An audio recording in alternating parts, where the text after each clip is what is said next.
আমরা হচ্ছি দেশি মানসি, আমার তামাল দেশি, আমার দেশি আলু, দেশি বাইগন, দেশি পটল, দেশি কাঁচা, দেশি ঝিঙ্গা, আমার দেশি অনেক শাক সবজি আছে যেইলা খায়াও আমার কিন্তু জীবন ধারণ করির পারি। এমনকি যদি ধরো ভাড়া বর্তন নাও থাকে তাও কিন্তু ভাত আন দিয়ে আমরা খাবার পারি। কেমন করি বাঁশের ভিতরত আমার কলর পাতত চাউল ধুইয়া কলর পাতত দিয়া বাঁশের ভিতর দিয়া সেইটা ডিং পিঠা যেমন করি বানায় সেই প্রসিডিওরটাও কিন্তু আমার জানি।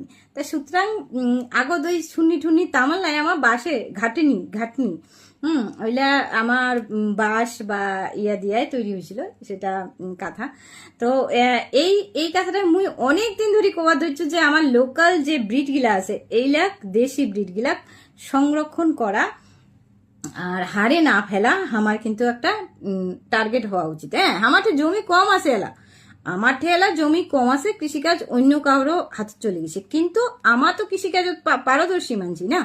আমরা তো ওইটা জানি গাবুরা কেমন করে ব্যবহার করি নাগে ওইটা আমরা জানি, তারপরে সুবাবুলটা কেমন করে ব্যবহার করি নাগে ওটা আমরা জানি, নিম গাছ নিমের পাত হ্যাঁ কেমন করে ব্যবহার করি নাগে ওটা আমার জানি, তো ছাই গিলা কেমন করে ব্যবহার করি নাগে ওটা আমার জানি। আমার সব কিছুই মানে কমপ্লিট একটা গোষ্ঠী মানে জনগোট যায় কিনা তামান জানি স্বয়ং সম্পূর্ণ।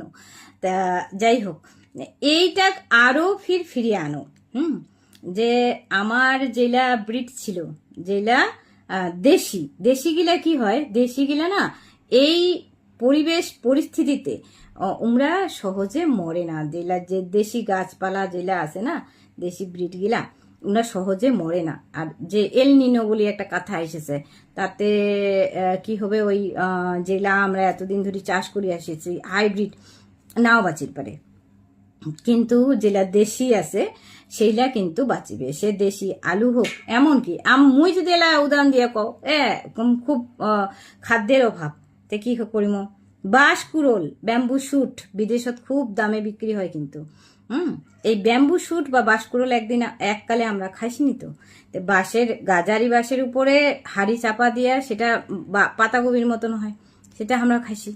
তো এবার জেলা প্রাণ বাঁচানোর তাগিদ হয় না, এক সময় দুর্ভিক্ষ আসছিল, সেই সময় মানুষগুলো কেমন করে বাঁচিছিল। কচু আর ঘেচু, এটা ঘেচু শব্দটারও কিন্তু এটা কিন্তু ইয়া না হয়, ঘেচুও কিন্তু একটা জিনিস যেটা পাওয়া যায় নদীত। কচুর মতো ঘেচুও মানুষের প্রাণ বাঁচায়।